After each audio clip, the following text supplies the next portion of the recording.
barbecue. Hey, everybody. Hey. Jojo, how are you? I'm good. Andy, how are you? I'm doing fantastic. Yeah? We are doing episode 8 of Booze and Barbecue. Wow. Hey, and thank you for coming along for the ride, Jojo. Sure. And thank you, listeners, for coming along for the ride. We're having a ton of fun doing it. And, Joe, we'll get right into it. Yeah, I know that you had one more thing from Geneva that you really wanted to talk about. You came into the studio today. I did. And I said, hey, Joe. And you were like, shut up. Yeah. I have something important that I want to talk about. I'm just going to word vomit all over you for hours. There it is. I'm ready for it. Let's do it. So last thing here from Geneva 2018 is the Goodyear Oxygen tire. I think I'm saying that right. That's how it's spelled. And Hooked on Phonics worked for me. So I'm going with that. Oxygen. So this is... That was my stripper name, Oxygen. I didn't even know how to interpret that. What? Hey, take it however you take it. Okay. So, back to tires. This is an airless 3D printed rubber tire that has on the inside, like where the wheel would be, I guess, or maybe it's part of the wheel structure, is a special heat resistant moss. Moss. Moss. Moss. Moss. Moss. M-O-S-S. Moss. Moss. And basically, the tread, this kind of open weave airless tire tread, which has become super popular recently. It collects moisture and debris. I'm not sure what they mean by, obviously road debris, so I'm going to go with dirt. And this moisture and debris feeds the moss, and the moss absorbs carbon dioxide and it's producing oxygen, and it's also generating its own electrical supply, which then runs an artificial intelligence system which controls the moisture distribution. Distribution. That's a long word. Cue the X-Files music. We're talking about AI. We're talking about moss that's been genetically engineered to operate off of road grime. Yep. Yeah.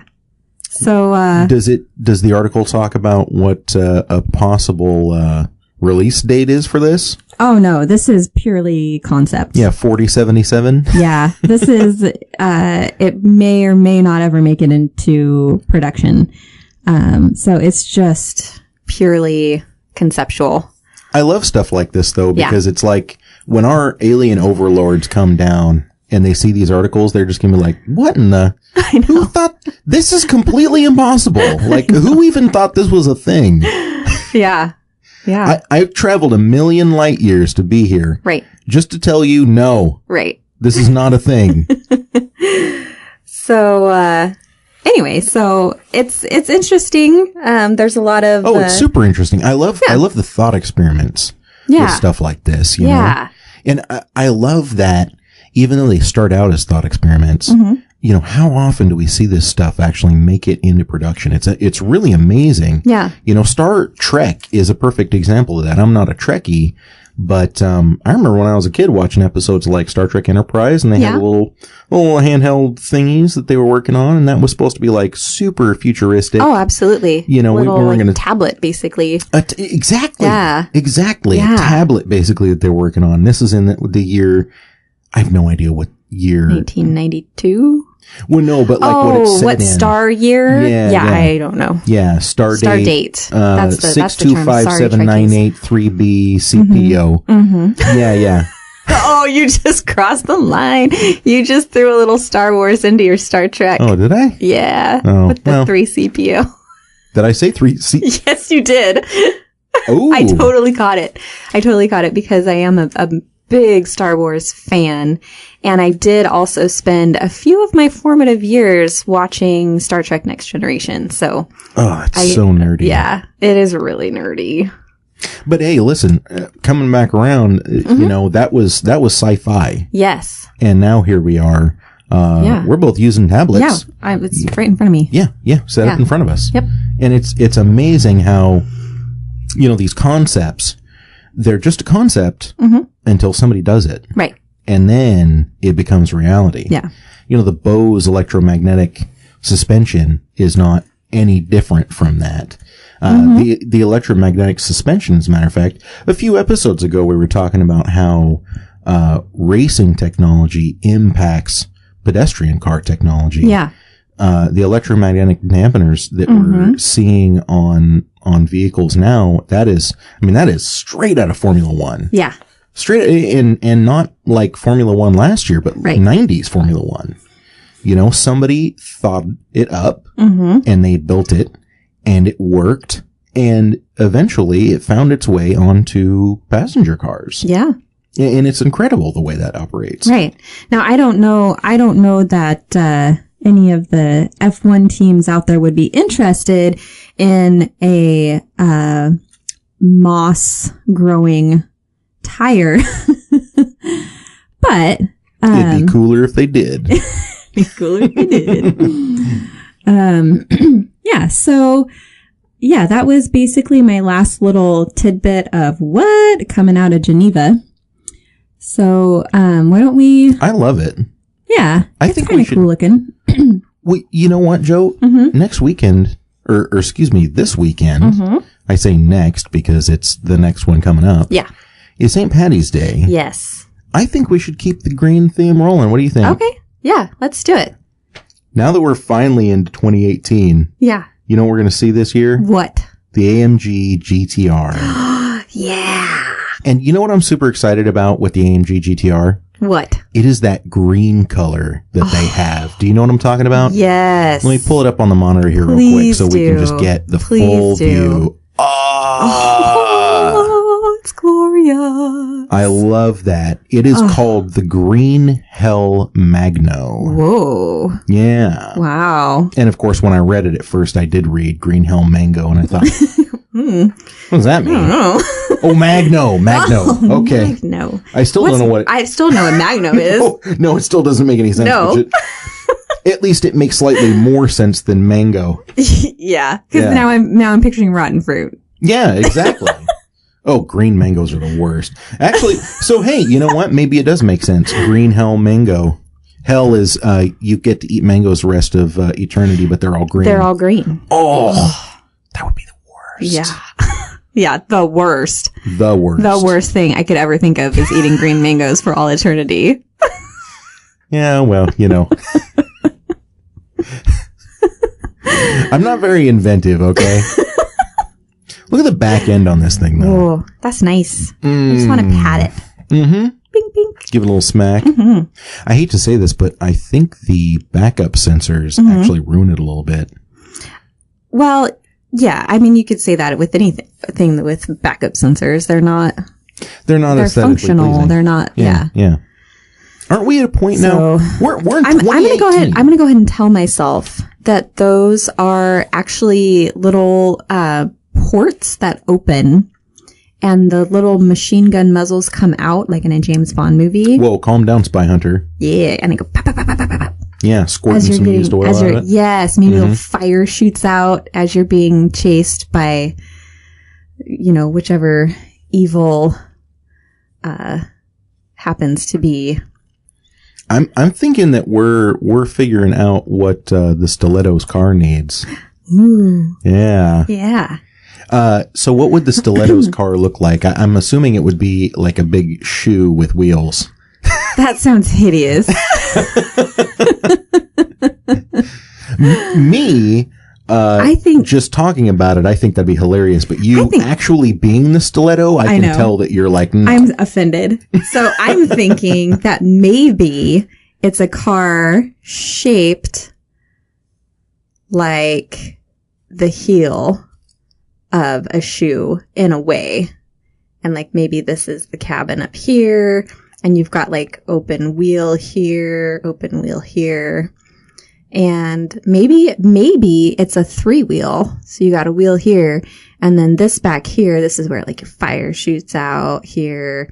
And then you have like a rocket launcher that comes out from underneath over here. She is drawing this right now, everybody. I am drawing. I don't know how to draw a rocket, but that's what it's just. I'm going to write the word rocket. A scan of her drawing will be posted to our Facebook page. Please do. It's so amazing. I am not an artist. Hey, 3 wheels though. That's fine. We can get a Reliant Robin. Yeah, and, perfect. Go from there. Perfect. 100%. Yeah. What green thing are you looking forward to? I am looking forward to, well, it's not actually green. Oh. You know how you usually have green beer on St. Patrick's Day? Mm-hmm. So I'm actually looking forward to glitter beer. What? Have you seen the glitter beer?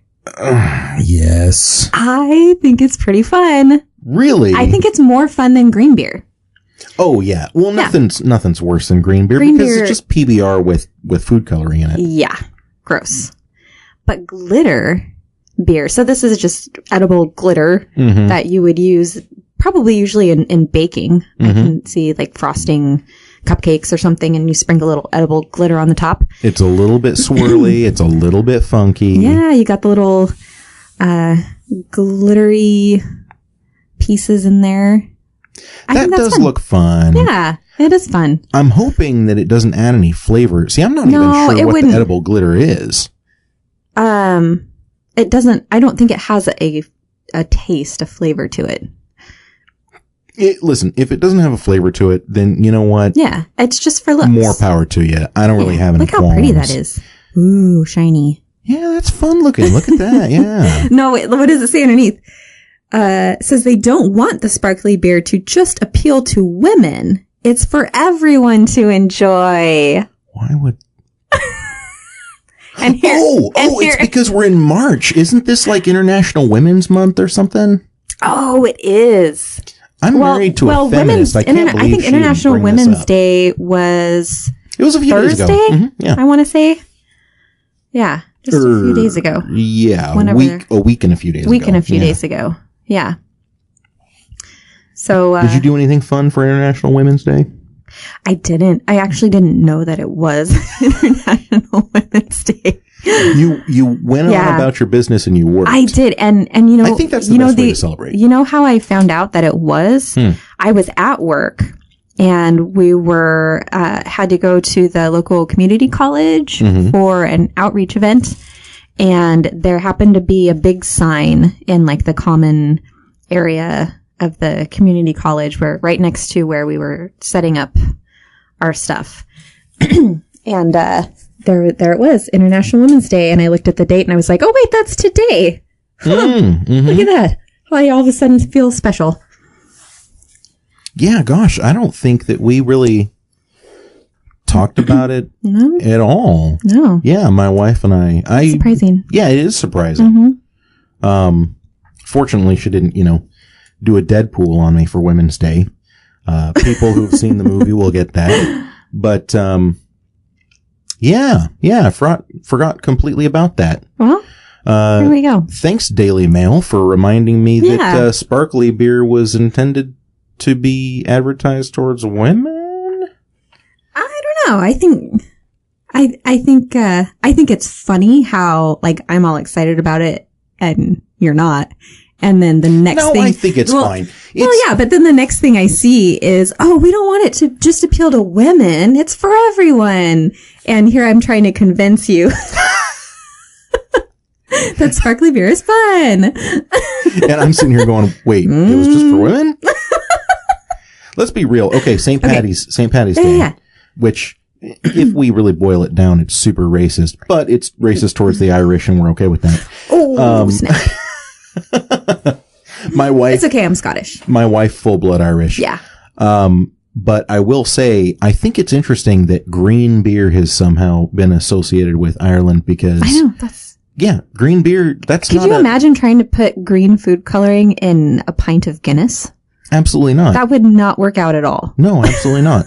Or a pint of like Samuel Smith or... Yeah. Yeah, it's pretty silly to me. Ireland, Scotland, those are places known for dark, deep, rich beers and peaty, smoky whiskeys. Yeah. And here we are as stupid Americans. I know, and we're going, putting green food coloring. Let's wear green t-shirts that say, "Kiss me, I'm Irish," even though I'm not. And it's so horrible. It's terrible. I feel bad. Well, the St. Patty's Day party that we're both going to, it's a mutual friends party. I think we need to do it real deal Irish. Yeah? I'll wear a little green. It's probably going to be like would you green wear, socks and protest. Would you wear a kilt? I cannot see you in a kilt. Maybe. I can't.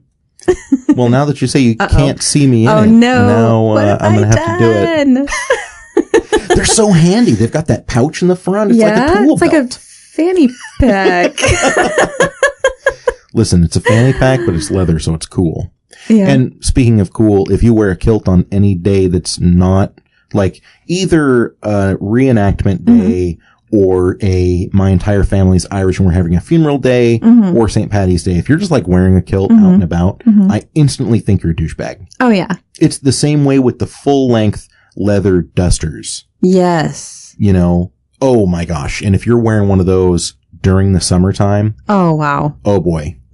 Yeah. We're not. You and I, we're not going to get along. No. You're not the type of person that I'm going to stop and try to talk to, if you're doing that. Right. We can get away with it on St. Patty's, the kilt. Any other day, it's going to have to be a Scottish rite of passage or something that's going on. You know what I'm saying? Yeah. But I get it. I'll wear maybe a green belt or maybe I'll do like a green pair of socks. But, I'm not putting any green food coloring into my mashed potatoes for my shepherd's pie. Thank you. A couple episodes ago, we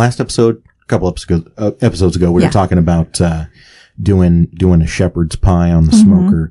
And I'm with you. That'd be pretty difficult to do. But, maybe I could do like, sweet peas mixed into the mashed potatoes on the top and that gets you a little green. Oh, there you go. Yeah. Yeah. Festive and healthy. Yes. Yeah. Exactly. Yeah. That's what I'm talking about, man. Ooh, another green thing that I love. This has been around for a long time, but it just reminded me of it. Do you remember those guys? Who was it? They made a green machine. Do you remember the green machine that you rode on when you were a kid? You mean like the big wheel? The big wheel, but it's the green machine. So it had the steering in the back. It has the two sticks. No, and you move them. You never. No, I had a Cabbage Patch themed. Well, I take that back. I didn't have a Cabbage Patch themed. My sisters and I shared a couple of Cabbage Patch themed big wheels because. Yeah, I had a couple of those too. Yeah, but yeah, no green machine. Those were my favorite. Yeah. Well, because you were deprived of the green machine when you were a child, now you can get a green machine as an adult. What? The Parker Brothers Choppers Company. Parker Brothers Choppers? I know. Parker Brothers. I know. Weren't they like making board games? Yes. Wow. All right. I know. It's a strange world, and we may be living inside of the Twilight Zone. I'm not sure. But you got to admit, this thing is pretty neat looking. I think it would be a real pain in the patooski to try to drive. Yeah. But it's pretty neat looking. It's probably the only front-wheel drive Harley that you're going to see. So that is a Harley motor in there. It is. Is that what I'm looking at? Interesting. Yeah. Do you have to grease your hair back, wear sunglasses, a super tight black t-shirt, light colored jeans, and black motorcycle boots to drive it? Well, obviously. Ooh. Have you ever seen anyone on a chopper ever? I mean, you're lucky he's not wearing like the square sunglasses with the really thick rims. Right. Yeah. That'd be the next. And if you want to take it... That'd be the next level. Well, if you want to take it like full Rage Against the Dad bod, then you'd have one of those bedazzled hats that you wore backwards. Oh, ouch. Oh, man. Like the metal studs on it. You got to admit, though, I mean, somebody had to come up with this. Well, Parker Brothers, obviously. But some serious engineering went into this. Yeah. Well, that would be the original right there, right? That is the original. We're looking at it on the screen. We'll post a link on facebook.com/Booze, Booze, and Barbecue. Mm-hmm. Yeah, I think that it's very ingenious. You don't see a whole lot of videos of it driving around, if I'm honest. Well, because everybody's like, oh, well, it would probably not as cool as I thought it was going to be. Yeah, it would probably be a terror to drive. I have to assume that the turning radius is super short. And especially since the promo video for it is them mostly showing off their other creations. Right. Like the Batmobile thing. Obviously, that's way cooler. We're what are we, like 2.5 minutes in? We just started now. Well, he's still not. Now he's talking about concepts. Here's some photos of building, other stuff that's not that. Yikes. Well, they've kind of got it mixed in a little bit. There it is. No videos of it driving, though. No. I honestly, I mean, I've never really watched any videos of this thing, but I have to assume its turning radius is pretty bad. Horrible. Yeah. Yeah. Has the same turning radius as like an F-350. So you're turning has the same turning radius as a SRT4. As an SRT4. Yeah. I'm sorry. No, it's true. I'll own that. Oh, same turning radius as an Evo. Okay. Those have horrible turning radiuses too. Yeah. If I find a video of this thing driving around, I will post it on the Facebook. Okay. I don't think we're going to see a whole lot of this thing driving around, if I'm honest. And if any listeners say, hey, that's completely untrue because I saw a video right here, go ahead and post it up. Yeah. Go ahead and please. I want to see it. Yeah. Yeah. We want to see it driving around. Mm-hmm. And, man, I'm just looking at the way this thing is steered and like how much it steers. And I'm just thinking, there is no way I would not wreck off of the freeway. So, I don't know. Does it like tilt as you're turning the No, wheels? You've got these rear wheels. Well, I know that are, but what about the front tire just stays all stationary like that? And looks like it. I don't know. That doesn't seem like it would work at all. It seems like it would have to like tilt at least towards whichever way you're turning. Jeez, are you an engineer or what? No, I'm a person with eyeballs. And I can see that's not going to work. Well, you know what? You've got a really good point. Yeah. I hadn't really thought about it before, but you got a really good point. Right. You would have to have some sort of negative camber thing going on with the front wheel. Well, I mean, let's be realistic for just a second. I'm looking at the photo of the guy that created it that's on it. Mm-hmm. And he's kind of got the look like, all right, get the photo so that I can get off of this thing because it's going to try to kill me. Like, did you get it? You got it, right? Snap it quick so I can get off of this thing. Hey, can you start it up for us? Oh, no. No. No, I'm good. Just take the photo. Can you sit on it while we take the photo?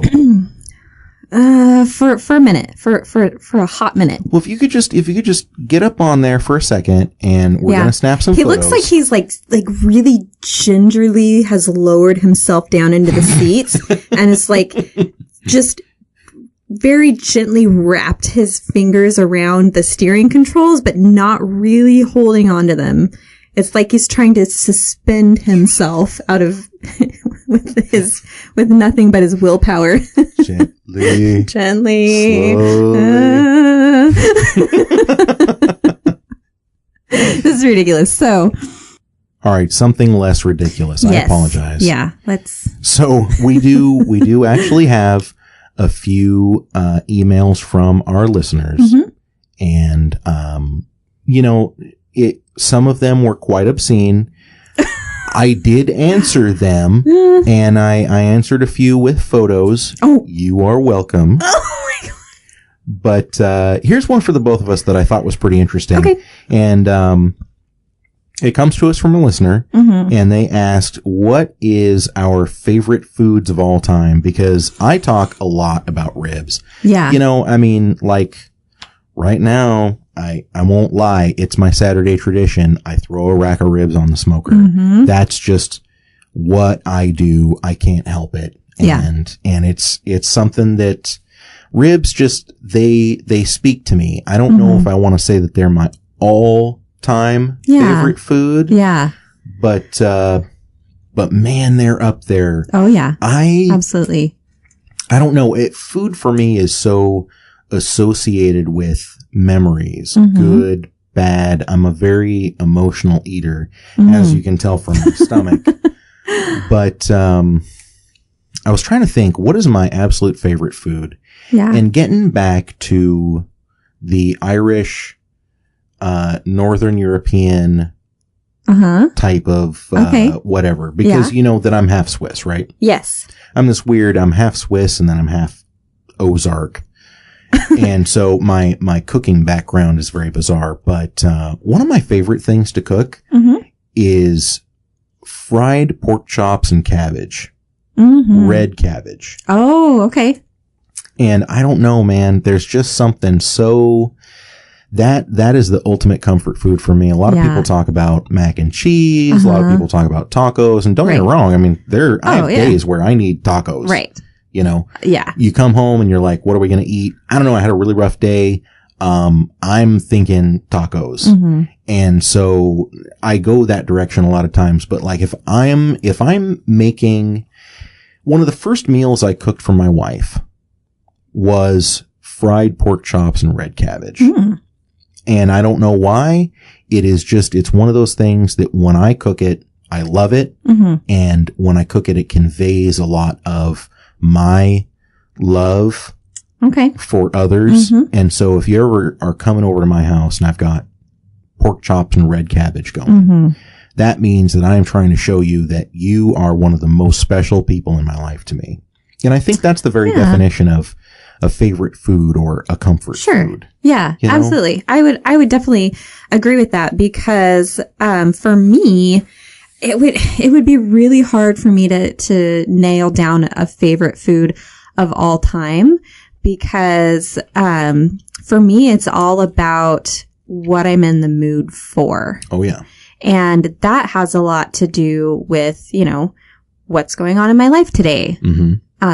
So there's times when, you know, a juicy burger and a beer, just like that's gotta be where it's at. Other times, sushi. Oh yeah. And some sake. That's definitely near the top. Now I'm going to trim it down a little bit. Favorite food that you cook? Favorite food that I cook? Yes. Ooh, I don't do a lot of cooking. She's the racer, I'm the cooker. Yeah. So I definitely appreciate the barbecue. My husband is the barbecuer in our household. Let's broaden it then. Favorite food that your household cooks?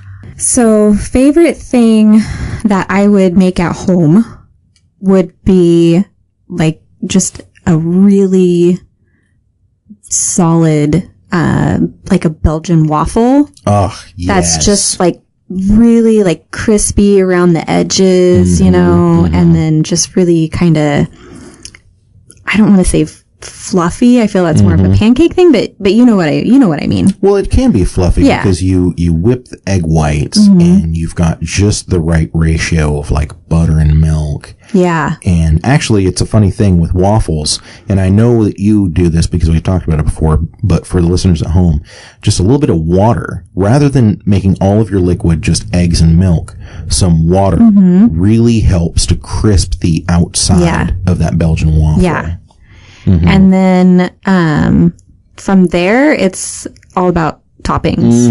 And you can go all kinds of different directions. You can go sweet, you can go savory, you can go sweet and salty. You can make a nacho Belgian waffle and it'd still be amazing. Yeah. I think my favorite is definitely a sweet and salty. Chicken and waffles. Oh, yes. I love chicken and waffles.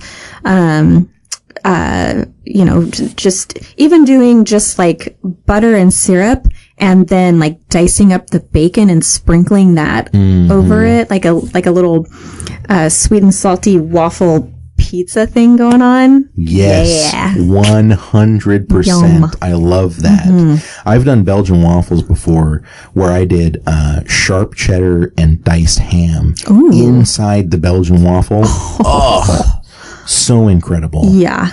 You know what this is reminding me of? What? My other favorite food. I'm not going to say my second favorite food. My other favorite food. Able skewers.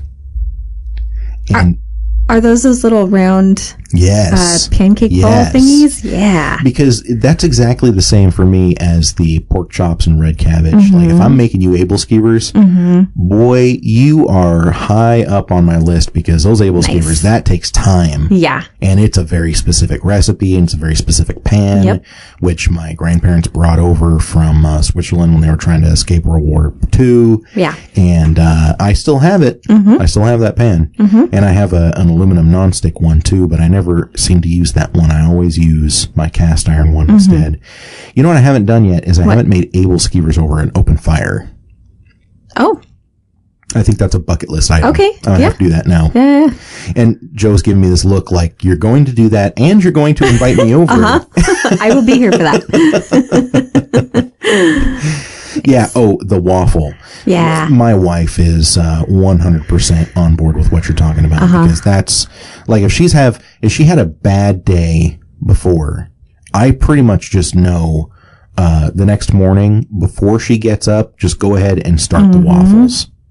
Nice. That's what it takes. Yeah. You know. That's awesome. You had a bad day, here's some waffles. Yeah. Who wouldn't appreciate that? A little chocolate and red wine, you know. It starts the Saturday off right. Oh, definitely. Yes. Nice. Well, hey, everybody. I'm really curious to hear what your favorite foods are.